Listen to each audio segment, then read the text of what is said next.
Hello everyone, this is Rizwan Ahmed, your guide for IBPS SO mains law officer exam. आज हम companies act का chapter 1 chapter 2 करने जा रहे हैं।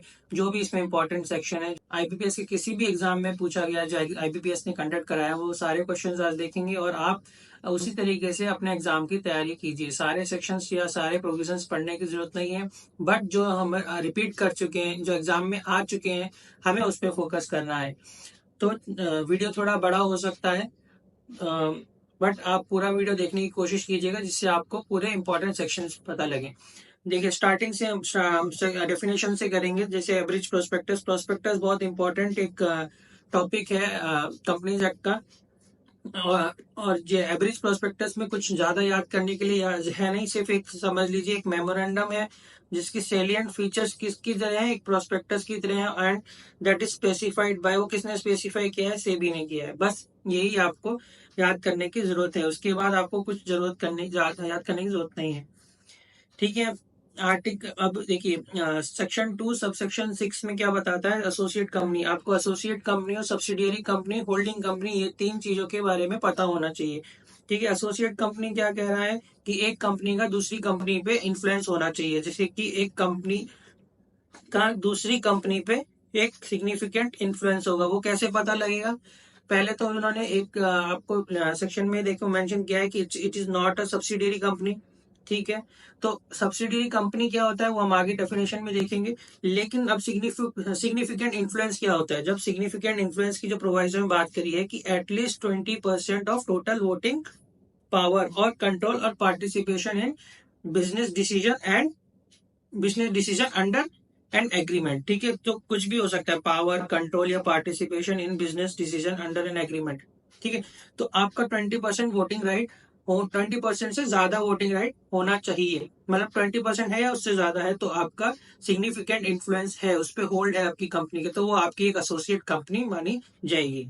और साथ साथ में इसमें जॉइंट वेंचर कंपनी भी आती है। जॉइंट वेंचर क्या है? इसमें लिखा हुआ है joint arrangement between the parties and joint control over the arrangements and have the rights of the net asset of the arrangement. ठीक है। तो इसमें ज्यादा आपको डिटेल में जाने की जरूरत नहीं है।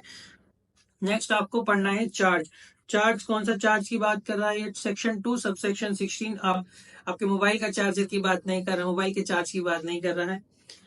अब ये कौन से चार्ज की बात कर रहा है? ये चार्ज बात कर रहा है, जैसे आपने मॉर्गेज हाइपोथेकेशन प्लेज पढ़ा होगा, उसी तरीके से जैसे बैंक का चार्ज होता है, वैसे उस तरीके की चार्ज की बात कर रहा है। मींस आपका इंटरेस्ट किसी प्रॉपर्टी पे है। मान लीजिए अभी आपको कोई एक मोबाइल पसंद आता है, आपका इंटरेस्ट है उसमें मोबाइल को खरीदने का, आईफोन खरीदने का। तो वैसा ही एक कंपनी का या बैंक का किसी का एक इंटरेस्ट है कि हमारा ये प्रॉपर्टी है, इस पे अब हमारा चार्ज है। मतलब आप कोई भी अगर इसमें डील करने की कोशिश करेगा तो इससे हमें लॉस हो सकता है। ठीक है। या डैमेज हो सकता है। तो उस तरीके के इंटरेस्ट की बात कर रहा है यहाँ पे। और लियन की बात कर रहा है। लियन आपने सेक्शन 170 171 में कॉन्ट्रैक्ट एक्ट में देखा होगा। लियन भी क्या होता है? आप जैसे अनपेड सेलर का भी आपने देखा होगा राइट्स, तो उसमें एक लियन का राइट दिया है। मीन्स की कोई भी चीज अगर आपके पास है, सपोज कि आपने कोई चीज सेल करी, ठीक है, आपने 100 बैग्स ऑफ राइस सेल किया, आपको पेमेंट आना था, आपने 50 डिलीवर किया, आपको पेमेंट आना था 50 राइस का, बट नहीं आया। तो अब आपने, क्योंकि वैसे तो आपने सेल कर दिया एज पर कॉन्ट्रैक्ट, लेकिन अब रिमेनिंग 50% पे आप जो लियन है वो एक्सरसाइज कर सकते हैं। साथ में अगर 50 बैग्स जो आपने अगर किसी को डिलीवर किए हैं बट वो डिलीवर नहीं हुए, आपके कंट्रोल में है, तो भी आप उसमें लियन लगा सकते हैं। ठीक है। तो लियन created on the property or assets of a company and any of its undertakings or both as security and includes a mortgage। जैसे मैंने पहले ही मॉर्गेज की बात करी थी, तो ये मॉर्गेज की भी बात कर रहा है। मॉर्गेज एक्चुअली मॉर्गेज जब आप कोई, मतलब सपोज कीजिए कि बैंकिंग कंपनी है, उसके फेवर में आपने कोई चीज मॉर्गेज कर दी, तो वहां पे एक इंटरेस्ट क्रिएट हो जाता है बैंक का कि मतलब अब अभी ये प्रॉपर्टी हम लोगों की है, इन फ्यूचर अगर कोई अकाउंट एनपी हो जाता है तो हम इसको सेल करके अपना जो भी रिकवरी है वो इनिशिएट कर सकते हैं। अपना रिकवरी जो अपने लॉसेस हो रहे हैं उसको रिकवर कर सकते हैं। तो इस तरीके की चार्ज की ये बात कर रहा है। अब सबसे इम्पोर्टेंट टॉपिक है कि कंपनी की लाइबिलिटी कैसी होती है। Company limited by guarantee, limited by shares and unlimited. Unlimited नाम से तो आप समझ सकते हैं कि अनलिमिटेड है। लेकिन सबसेक्शन 21 में क्या कह रहा है, लिमिटेड बाय गारंटी, एंड 22 में कह रहा है लिमिटेड बाय शेयर्स। अब दोनों का मतलब क्या है?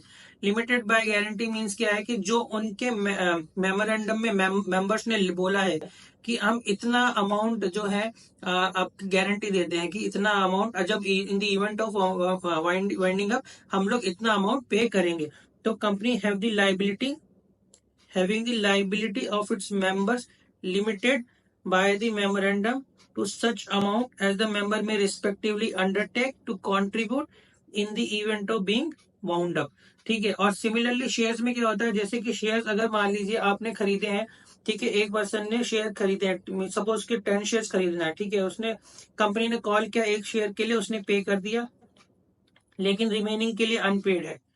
ठीक है, तो ये जो अनपेड शेयर्स है, ये in the event of being winding up he has to pay the remaining amount of the shares. 9 share जो ये अनपेड है, इसका मतलब क्या है कि जब उसकी लाइबिलिटी कहां तक आएगी, सिर्फ ये 9 शेयर्स के जो अनपेड प्राइस है इसकी, सिर्फ उसमें उसकी लाइबिलिटी आएगी। आप देखिए जो सेक्शन हमारा क्या कह रहा है, company having the liability of its member, liability liability of its member limited by the memorandum to the amount unpaid on the shares held by them। अब उसने 10 शेयर्स, इसके हमारे केस में 10 शेयर्स उसने होल्ड कर रखे थे, एक का अनपेड, एक का पे कर दिया, 9 अनपेड था, तो ये उसकी जो है लाइबिलिटी रहेगी। अब इसमें कॉन्सेप्ट आता है कॉन्ट्रीब्यूटरी का भी, कि कॉन्ट्रीब्यूटरी क्या होता है। कॉन्ट्रीब्यूटरी में भी शेयर से ही रिलेटेड, लेकिन वहां पे आपको मिलेगा पेड शेयर्स। ठीक है, कॉन्ट्रीब्यूटरी किधर मिलेगा, सेक्शन 26, सेक्शन सब सेक्शन 26। इसमें क्या मिलता है, person liable to contribute towards the assets of the company in the event of it being wound up. अब इसमें भी देखिए, आप कहेंगे कि ये सर इसमें भी तो शेयर की बात हो रही है, शेयर की इसमें बात हो रही है, लेकिन पर्सन हु हैज fully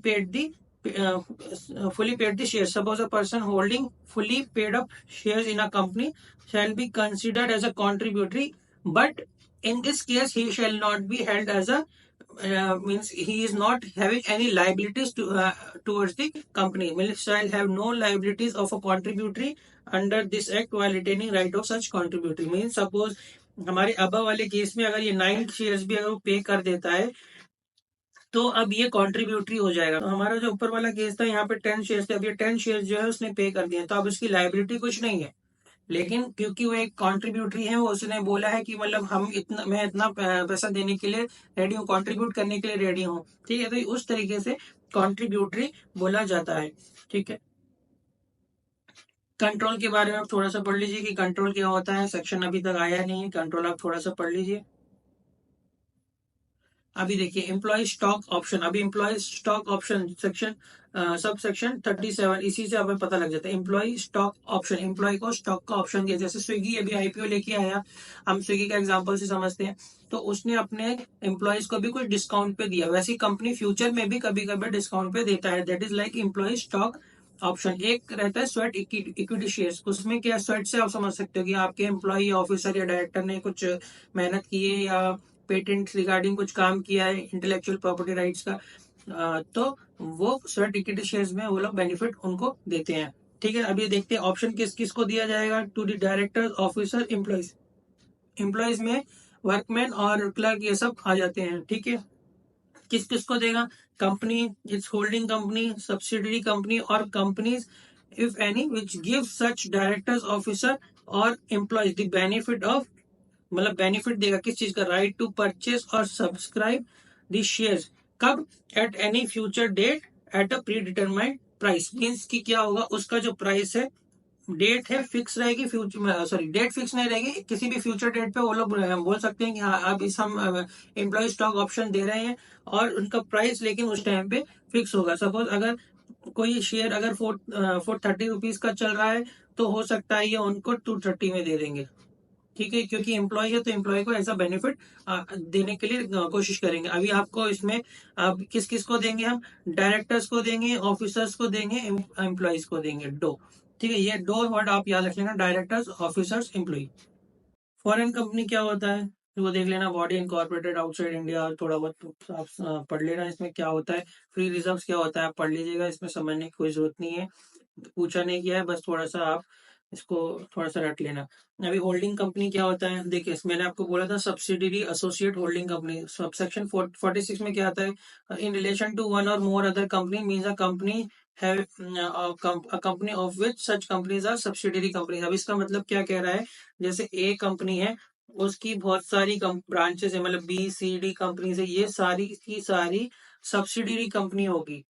तो जब इसकी ये सब्सिडी कंपनी होगी तो ये ऑटोमेटिक इसकी होल्डिंग कंपनी हो जाएगी। इन relation to one or more other company means a company of which such companies are subsidiary, मतलब इनकी बात कर रहा है कि ये कंपनी जो है सब्सिडरी कंपनी है, किसकी है, एक ही है, तो ये एक होल्डिंग कंपनी हो जाएगी। सिमिलरली सब्सिडरी में भी है कि वो कब सब्सिडरी बनेगी वो हम अभी देखते हैं।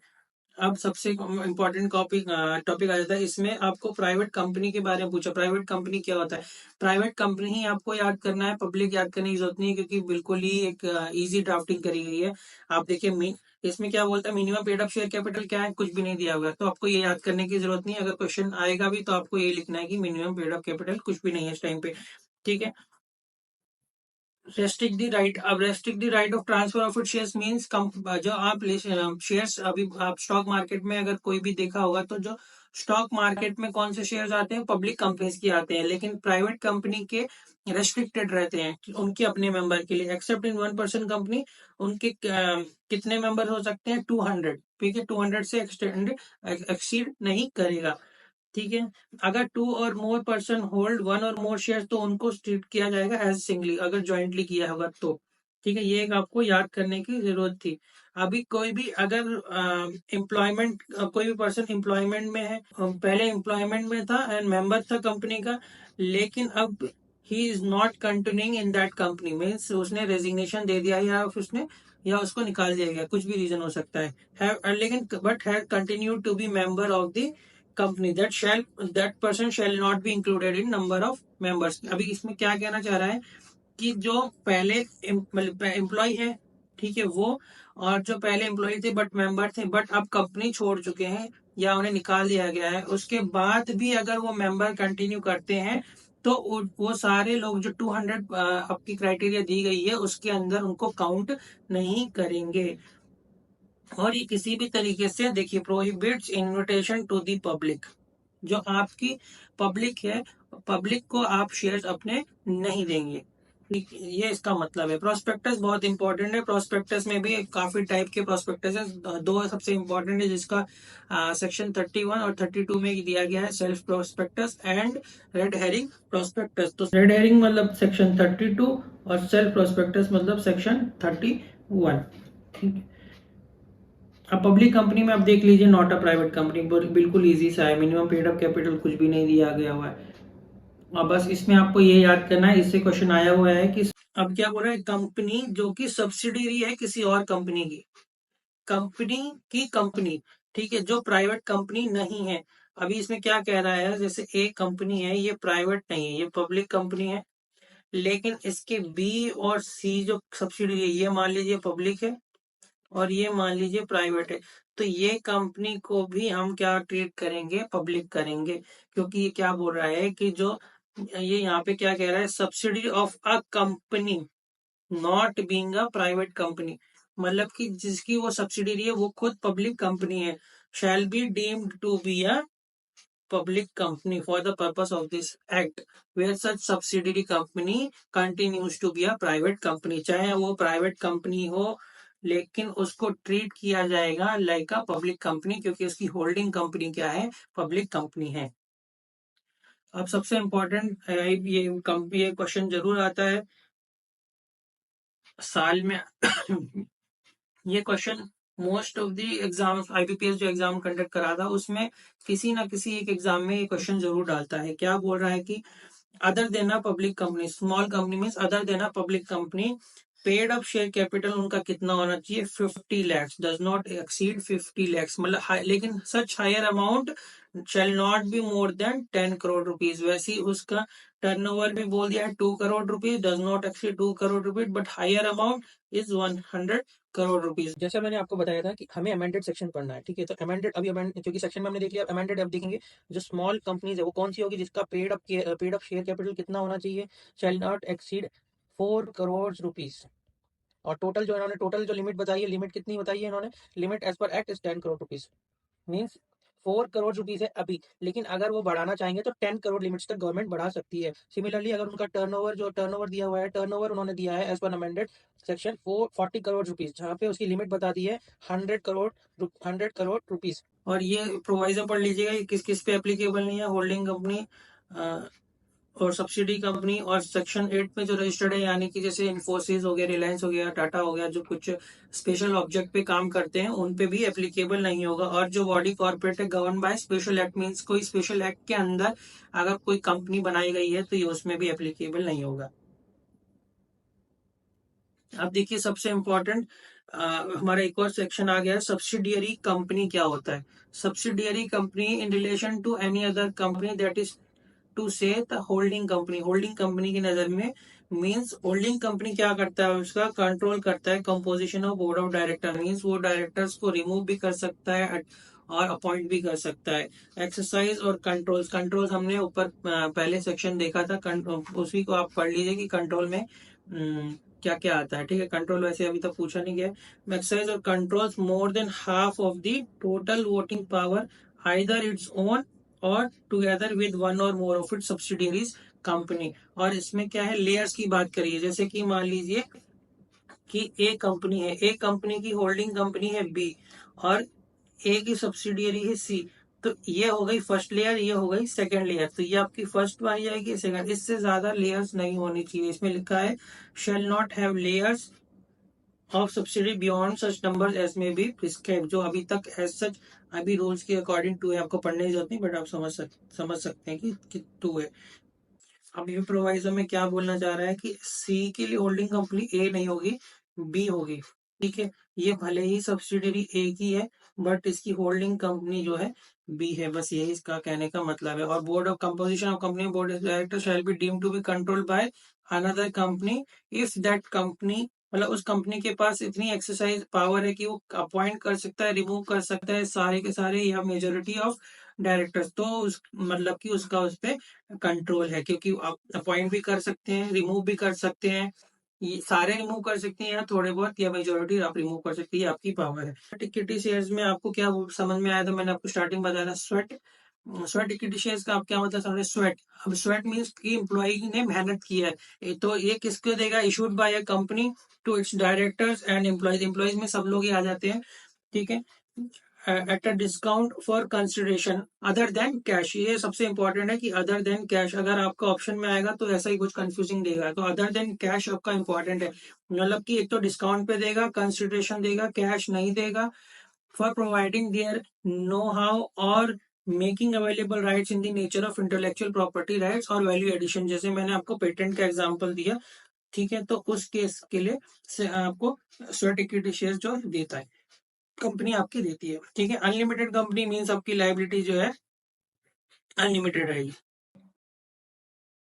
फाइनली हमारे चैप्टर 1 के सारे इंपॉर्टेंट सेक्शंस कवर हो गए हैं। चैप्टर 2 के इंपॉर्टेंट सेक्शंस हम पार्ट 2 में देखेंगे। So please keep watching. All the best.